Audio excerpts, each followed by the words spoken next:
Hi guys, good morning and welcome back to my channel. তো পিছনের background দেখে মনে হচ্ছে এটা আমার বাড়ি না, এটা আমার বাড়ি না। আমি আজকে বাপের বাড়িতে চলে এসেছি। ওই বাড়িতে কাজ হচ্ছে, প্রচণ্ড ধুলো ময়লা, আর আমাদের ঘরে তো থাকার উপায় নেই। তো ছেলেকে নিয়ে সকাল সকাল উঠে এই বাড়িতে চলে এসেছি, 8টা 15-র মধ্যে চলে এসেছি। এই যে ঘুমাচ্ছে, আর আজকে ওর ভ্যাকসিন দেওয়া আছে। ফুল ব্লগটা অবশ্যই শেয়ার করবো। তো সারাদিনের ব্লগটা দেখবে। আর যারা যারা আমার চ্যানেলে নতুন আছে, আমি চ্যানেলটা সাবস্ক্রাইব করেনি, তারা আবার প্লিজ চ্যানেলটা সাবস্ক্রাইব করে দিও, ভিডিওটা লাইক কমেন্ট শেয়ার অবশ্যই করে দিও। আর একজন ঘুম থেকে উঠে আঁকা নিয়ে বসে গেছেন, আর একজন এসে কিছুক্ষণ ভদ্রতা দেখানোর জন্য ঘুমিয়ে পড়েছেন। কতক্ষণ ঘুমাবে কেই বা জানেন। তো এখান থেকে স্টার্ট করলাম। দেখো, মার বাড়িটা কিন্তু একদম আর আগের মতন নেই। এখন বারান্দাটা অনেকটাই বড় করেছেন, রান্নার জায়গাটা এইখানে করেছেন, আর এই দিক থেকে সিধা বাথরুম করেছেন। এত সুন্দর হাওয়া দিচ্ছে, মনে হচ্ছে এখানেই বসে থাকি। বউ ঘুম পেয়ে যাচ্ছে। সকালবেলা 4টের সময় উঠেছি, ছেলে উঠেছে, আমারও ঘুম গেল। কিছুদিন ধরে সন্ধ্যেবেলায় ঘুমিয়ে পড়ে ভোরবেলা উঠে আছে, মানে কি বাজে একটা সিস্টেম। আগে দিব্যি 9টা 9:30টায় ঘুমাতো, সকালবেলা উঠতো 7:30 পৌনে 8টা 8টা, এর বেশি কখনো ঘুমাতো না। তাও একটা সিস্টেম ছিল। আমি ও উঠতে উঠতে আমি উঠে ওর জামা কাপড় কাচা, ওর মানে গরম জল করা করা ওর ফিডার পরিষ্কার করা, এগুলি সব হয়ে যেত। আর এখন মানে এমন টাইমে উঠছে না, আমার ঘর মোছা হচ্ছে না, আমার বাসি কাজ হচ্ছে না, ওর কাজ হচ্ছে, মানে এমন টাইমে উঠছে। ঘুমটাও হয়নি, শরীরটাও এর জন্য প্রচণ্ড দুর্বল লাগছে। পাপার শরীরটা সেরকম একটা ভালো না, বিকালে মনে হয় ডাক্তার দেখাতে নিয়ে যেতে হবে। চল দেখি।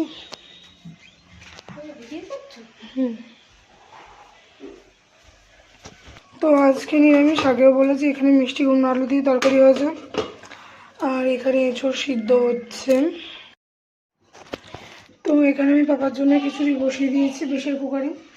এমন একটা কাপ সিরাপ দিয়েছে ডাক্তার, যেটা খেয়ে কাশি তো কমছেই না, শুধু ঘুমিয়ে যাচ্ছে। ঘুমটাই কি সব সমস্যার সমাধান? কাপ সিরাপ অবশ্যই কাশির জন্যই খাওয়া হয়। আগের বার এই ডাক্তারকে আমি দেখাই, এমন একটা কাপ সিরাপ দিয়েছিল, খেয়ে একদিনের মাথায় কাশি কমে গেছিলো, টোটালি কমে গেছিলো। আর এবার কাপ সিরাপ খেয়ে শুধু ঘুমিয়েই যাচ্ছে। এখনও ঘুম থেকে উঠলো, খেলো, খেয়ে বমি করলো, ওষুধ খাওয়ালাম বলে আমার ঘুমিয়ে পড়লো। আর বাচ্চার যে এত শরীর খারাপ হচ্ছে, যেমনি গরম পড়ছে তেমনি বাচ্চা অসুস্থ হচ্ছে। ওর তো মানে 12 মাসে 13 পার্বণ লেগে আছে। জন্মের পর থেকে যে কদিন সুস্থ থাকে তাও আমি জানি না। তো আলু ভাজিয়ে নামিয়ে রেখেছিলাম, এখানে এঁচোড়টা খাচ্ছি। কড়াইটা না ওদের ঠিক ভালো না, লেগে লেগে যাচ্ছে, জানি না কেন। তো যার যেই বাসনে রান্না করে অভ্যাস। ওর বাড়ি অনেক কিছুই খুঁজে পাচ্ছি না, মাকেও ডাকতে পারছি না। আমি মা ছেলের কাছে ওই বাড়িতে, আর আমি রান্না করছি দিদির বাড়িতে।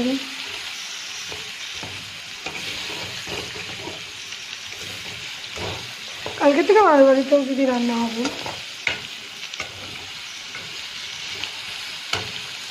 এখানে গোটা গরম মশলা ফোড়ন দিয়ে দিয়েছি, ঠিক আছে। যখন লেগে গেছে কড়াইতে, কেন কেন এরকম হলো। এই যে মশলা করা আছে এখানে, এই দেখো মশলাটা একটু কষিয়ে নেব, তারপরে আমি সব জিনিসগুলো অ্যাড করব।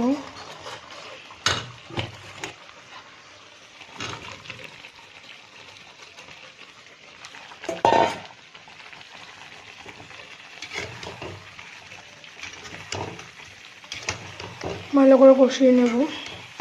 আর যেহেতু নিরামিষ রান্না, আমি একটুখানি চিনি অ্যাড করব।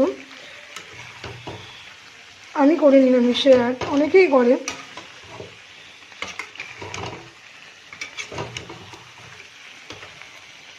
আমার এঁচোড়ের তরকারি প্রায় কমপ্লিট হয়ে এসছে। সামান্য একটু ঘি দিয়েছি, আর গরম মশলা এখন দিইনি, যেহেতু ফোড়নে দিয়েছিলাম। আর একটু ঝোলটা শুকাবো। তো এই আজকে আমাদের দুপুরে সিম্পল মেনু। গরমে আর কী বা খাবো, যা গরম পড়েছে। তোমরা অবশ্যই আমাকে কমেন্ট করে জানিও তোমাদের ওখানে তাপমাত্রা কেমন। আমাদের এখানে আজকে 48 ডিগ্রি তাপমাত্রা, কালকেও নাকি এরকম থাকবে।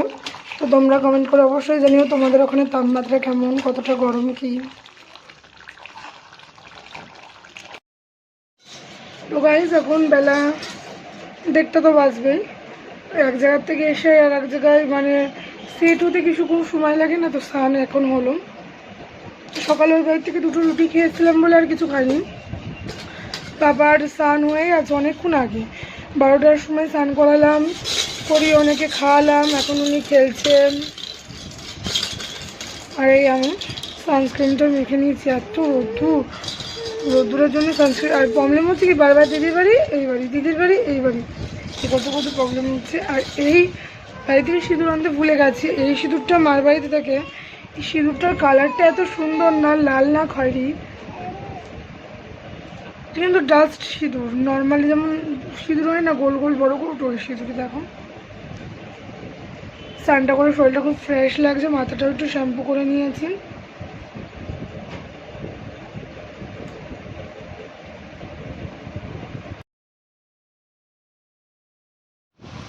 এখন ঠিক বিকাল 5টা বাজে, পাপাকে নিয়ে ডাক্তারখানায় যাচ্ছিলাম। আর এই যে পাপা ঘুমিয়ে পড়েছে।